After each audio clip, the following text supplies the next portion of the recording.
నరేంద్ర మోదీ గారు సెంచరీ కొట్టారు విదేశీ పర్యటనలో. ఇప్పటి వరకు ఆయన 100 పర్యటనలు పూర్తి చేసుకున్నారు. రేపు 18వ తారీఖున ఆయన భారతదేశానికి తిరిగి వస్తే ఈ దఫా ఈ 2 సంవత్సరాల కాలంలో 24 విదేశీ పర్యటనలు అయితే పూర్తి చేసుకున్నారు. 3వ దఫాలో G7 సదస్సు అయిపోయిన తర్వాత ఆయన రావడానికి, ఆయన వచ్చిన తర్వాత 100 పర్యటనలు అయితే పూర్తి అయిపోయాయి. 2014లో మొదటిసారి ప్రధానిగా ఎన్నికైనప్పుడు ఆయన మొట్టమొదటి విదేశీ పర్యటన మన పక్కనే ఉన్నటువంటి భూటాన్.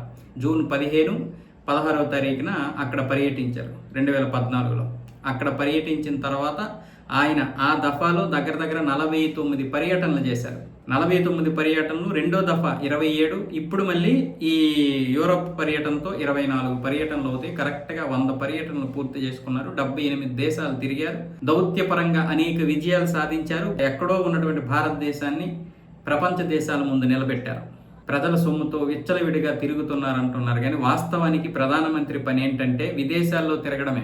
దేశంలో ఉన్నటువంటి సంక్షోభాలన్నింటినీ ఆయన ఆ సమస్యలను తీర్చడమే కాకుండా విదేశాల్లో తిరిగి మన వాణిజ్యాన్ని పెంచాలి, మన ఎగుమతుల్ని పెంచాలి.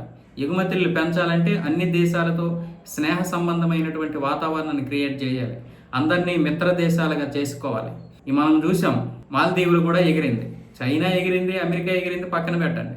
పాకిస్తాన్ ఇప్పుడు ఎగురుతూనే ఉంటుంది, పక్కన పెట్టండి. మాల్దీవులు ఎగిరింది, అలాగే టర్కీ కూడా ఎగిరింది, శ్రీలంక కూడా తోక జాడించింది. మరి ఇలాంటి దేశాలన్నింటినీ కూడా మళ్ళీ తోక ముడిచి మళ్ళీ వచ్చి ఆయన చెంతే చేరేలా చేశారు. అదే ఆయన కోపం ఉండి అందరూ చెప్పినట్లుగా ఇలాంటి దేశాలకు మనం భయపడేదేట అన్నట్లుగా అంటే మళ్ళీ యుద్ధం మొదలవ్వకపోయినా అది శత్రు దేశంగా మారుతుంది. నువ్వు ఒక దేశాన్ని వద్దనుకున్నావంటే అది మనకి శత్రు దేశం అవుతుంది. అక్కడ మనకి శత్రు దేశం మాత్రమే కాదు, చైనా లాంటి వాడికి మిత్ర దేశం అవుతుంది.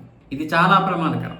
ఇలాంటి వాటన్నింటినీ కూడా ఆ సమస్యల్ని పరిష్కరించుకొని అన్ని దేశాలని కూడా ఆయన మళ్ళీ హక్కును చేర్చుకోవడం జరిగింది. ఈరోజు బంగ్లాదేశ్కి కూడా 60 కోట్లు మనం ఇచ్చాం.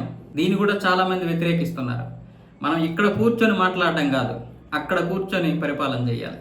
దేశానికి మనం ఒక పక్కన ఉన్నటువంటి వాడిని శత్రువుగా తయారు చేసుకోకూడదు. అది ఆర్థికంగా చాలా నష్టం. బహుశా ఈరోజు చైనా మనతో యుద్ధం చేస్తే గెలుస్తామనే నమ్మకం చైనాకు ఉంటుంది.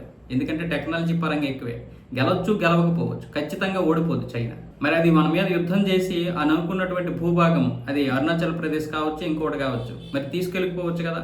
అలా తీసుకువెళ్ళిపోతే ఎంత నష్టమో దానికి తెలుసు. భారతదేశం ఎంతవరకు పిండి పిప్పిరి చేస్తుందో దానికి తెలుసు. అంటే గెలిచే అవకాశాలు ఉంటాయి, కానీ దానివల్ల యుద్ధం వల్ల ఎంత నష్టమో దానికి తెలుసు. ఈరోజు మనకంటే చిన్న దేశాలు మన మీద ఏదో ఎగురుతున్నాయి కదని 2 బాంబులు వేసియండి, లేకపోతే దానికి మనం డబ్బులు ఇచ్చేదేంటి, లేకపోతే దాన్ని మనం బ్రతిమలాడేదేంటి ఏంటి. అలా మాల్దీవులు లాంటి దేశం మన పక్కనే ఉంది. ఇలాంటి దేశానికి చైనా ఇప్పటికే దగ్గర అవుతుంది. మనం దూరం అయిపోయామంటే పూర్తిగా చైనా ఆక్రమించేస్తుంది.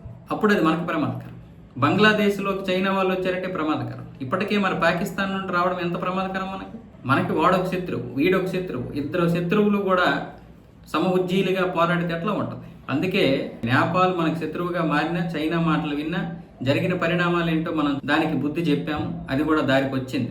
భూటాన్ ఎప్పటికీ మనకే, భూటాన్ ఎప్పటికీ భారతదేశ సపోర్ట్గానే ఉంటుంది. ఇలాంటి చిన్న చిన్న దేశాలన్నీ కూడా చాలా పెద్ద సందేశాన్ని ఇస్తాయి. ఈరోజు నరేంద్ర మోదీ ఇక్కడ భూటాన్ అయినా సరే, అక్కడ అమెరికాలోనైనా సరే కొన్నిసార్లు ఆయన మాటలు తిన్నాడు, నేను కాదను. కొన్నిసార్లు తల వంచాడు ఈ దేశం కోసం, ఆయన కుటుంబం కోసం కాదు.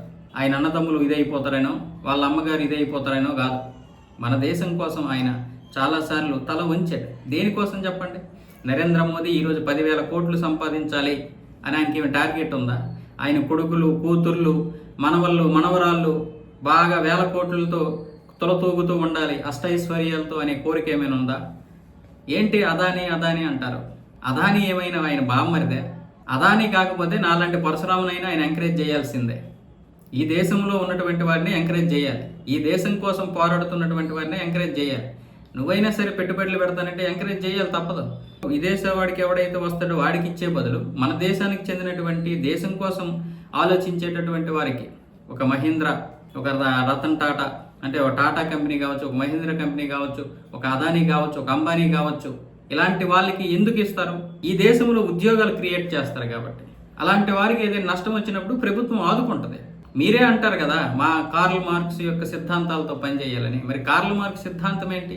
సమానత్వం కోసమే కదా, ఉద్యోగ అవకాశాల కోసమే కదా, శ్రమ దోపిడీ లేకుండా చేయడం కోసమే కదా.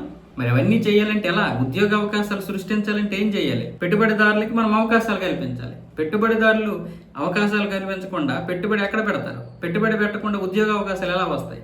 కంపెనీలు రావాలి, కంపెనీలు జీతాలు తక్కువైతే పోరాడాలంటాం, కానీ అసలు కంపెనీలే లేకపోతే నువ్వు ఎక్కడ పోరాడతావు? ఈరోజు కమ్యూనిస్ట్ సిద్ధాంతాలు ఎక్కడ పనిచేస్తున్నాయి చెప్పండి, మీరు చెప్పండి. ఈ దేశంలో కాదు, కొన్ని చైనాలో పనిచేస్తున్నాయా? మరి కమ్యూనిస్టులతో పనిచేస్తున్నటువంటి అన్ని దేశాలు నియంతృత్వంలోకి ఎందుకు వెళ్ళిపోతున్నాయి? కమ్యూనిస్ట్ సిద్ధాంతాల్లో ఉన్నటువంటి ఒక చైనా కావచ్చు, ఒక ఉత్తర కొరియా కావచ్చు, ఒక రష్యా కావచ్చు, నియంతృత్వ పద్ధతిలోకి వెళ్ళిపోయాయి కదా. ఎందుకు అలా పరిపాలిస్తున్నారు? మరి అదే నియంతృత్వం భారతదేశంలో ఉంటే మళ్ళీ వీళ్ళు భరించలేరు. కాబట్టి ఏదైనా సరే ఒక భారత ప్రధానిగా నరేంద్ర మోదీ గారు 100 పర్యటనలు పూర్తి చేసుకున్నందుకు మనందరం కూడా శుభాకాంక్షలు చెప్పాలి గర్వంగా. దేశ ప్రధాని అటు తిరుగుతున్నాడు, ఇటు తిరుగుతున్నాడు, ఇష్టం వచ్చినట్టు తిరుగుతున్నాడు అంటే ఇటు తిరగాలి. మరి మీరు చెప్పండి, ఈ దేశంలో తయారైనటువంటి ఉత్పత్తులు ఎక్కడికి వెళ్ళాలి? విదేశాలు వెళ్ళాలంటే ఈ దేశం గురించి తెలియాలా వద్దా? అక్కడ ఉన్నటువంటి ఉత్పత్తుల గురించి తెలుసుకోవాలి, వాళ్ళతో డీలింగ్ కుదుర్చుకోవాలి. అవన్నీ చేయాలంటే ఎవరు వెళ్తారు? రాష్ట్ర ముఖ్యమంత్రులు వెళ్తారా? రాష్ట్ర గవర్నర్లు వెళ్తారా? జిల్లా కలెక్టర్లు వెళ్తారా? దేశ ప్రధాని వెళ్తాడు కదా. వీళ్ళెవరూ వెళితే అక్కడ ఎవరు దేకరు. దేశ ప్రధానే వెళ్ళాలి. వేరే దేశం నుంచి మనకు కూడా ఆ దేశ అధ్యక్షుడు వస్తేనే మనం కూడా చూస్తాం. వేరే వాళ్ళు ఎవరో మంత్రులు వస్తే మనం చూడము. అలాగే ఇక్కడి నుంచి కూడా ఈ దేశ ప్రధాని వెళ్తేనే చూస్తారు. ఈ దేశ ప్రధాని ఏ దీని మీద ఆధారపడి ఉన్నాడు, ఏ సిద్ధాంతాలతో ఉన్నాడు అనేది కాదు, ఎంత బలమైనటువంటి రాజకీయ క్షేత్రంలో ఉన్నాడనేది చూస్తారు. ఈరోజు నరేంద్ర మోదీ గారు 12 సంవత్సరాలకి ఏకబిగిన పరిపాలించారు. ఏకబిగిన పరిపాలించాడు కాబట్టి ఇక్కడ రాజకీయ దృఢత్వం ఉంది, రాజకీయ స్థిరత్వం ఉంది, రాజకీయ బలం ఉంది అని పెట్టుబడిదారులు ఈరోజు వస్తున్నారు. అది చాలా ఇంపార్టెంట్. ఇప్పుడు ఇక్కడ ఒక్కసారి 50% అమెరికా సుంకాలు పెంచేసరికి మన రైతులు 90,000 కోట్ల రూపాయలు ఉత్పత్తిని నష్టపోయారు అంటే కకావికలమైపోయారు. కోట్ల మంది కకావికలమైపోయారు. మరి ఇక్కడ ఉన్నటువంటి మిగతా ఉత్పత్తులు ఒక 2,50,000 కోట్ల విలువైనటువంటి ఉత్పత్తులు ఇంకా ఇప్పుడు పెరిగాయి అంటే దానివల్ల రైతులు ఎంత ఆనందం పడతారు. అలాగే E20, E30, E40 లాంటి ఇప్పుడు ఏదైతే ఉందో ఈ పెట్రోల్ కలుపుతున్నటువంటి ఇథనాల్, దీనివల్ల కూడా ఇప్పటి వరకు రైతులకి 1,28,000 కోట్ల రూపాయలు మన రైతులకి వెళ్ళాయి. చెరుకు రైతులైతేనేమి, శనగ రైతులైతేనేమి, జొన్న రైతులైతేనేమి ఈరోజు వెళ్ళేయలేవా? అంటే మనం 20% చమురుని తగ్గించుకున్నాం, దిగుమతులు చేసుకున్నాం. అంటే గల్ఫ్ దేశాల్లోనూ లేకపోతే ఎక్కడైతే చమురు కొంటామో ఆ చమురు కొన్నటువంటి దేశాలకు పోయాల్సినటువంటి ఆ 1,28,000 కోట్ల రూపాయలు ఈరోజు మన రైతుల జోబులో పోసాం. దానికి నరేంద్ర మోదీ మాత్రమే కాదు, మనలాంటి వెహికల్స్ ఉన్నటువంటి వారు కూడా త్యాగాలు చేశాం. మన మైలేజీ తగ్గింది కానీ మనకేం నష్టం రాలేదు. 60 కిలోమీటర్లు రావాల్సినటువంటి ఒక బైకు 55 కిలోమీటర్లు వచ్చింది. నేను కాదన్ను. కేంద్ర ప్రభుత్వం 3 కిలోమీటర్లు అంటుంది, కాదు 5-6 కిలోమీటర్లు తగ్గింది, నేను ఒప్పుకుంటున్నాను. కానీ సొమ్ము ఎక్కడికి వెళ్ళింది? నీ త్యాగం వృధా పోలేదు. అది మీ నాన్న జోబులోకో, తాత జోబులోకో, లేకపోతే మన పక్కనే ఉన్న రైతు జోబులోకో, లేకపోతే వేరే ఎక్కడైనా సరే మన రైతుల జోబులోకే వెళ్ళింది. చాలా ఉన్నాయి, నేను చెప్పలేకపోవచ్చు, నాకు తెలియకపోవచ్చు, కానీ దేశంలో కోసం చేస్తున్నటువంటి చాలా ఉన్నాయి. చిన్న చిన్న లోపాలు ఉన్నాయి, లేవని చెప్పను. కానీ ఆలోచించండి, దేశం కోసం తాపత్రయపడుతున్నటువంటి ప్రధాని. నేననేది వాళ్ళకి కాదు, మన వాళ్ళకి చెప్తున్నాను. వాళ్ళు ఎప్పటికీ విమర్శిస్తూనే ఉంటారు, వాళ్ళు ఎప్పుడు వేరే వేరే సిద్ధాంతాలతో ఆలోచిస్తూనే ఉంటారు. కానీ వాళ్ళ సిద్ధాంతాలు, వాళ్ళ మాటలు వినేసి మీరు మీ మనసుని డైవర్ట్ చేసుకోకండి అంటున్నాను.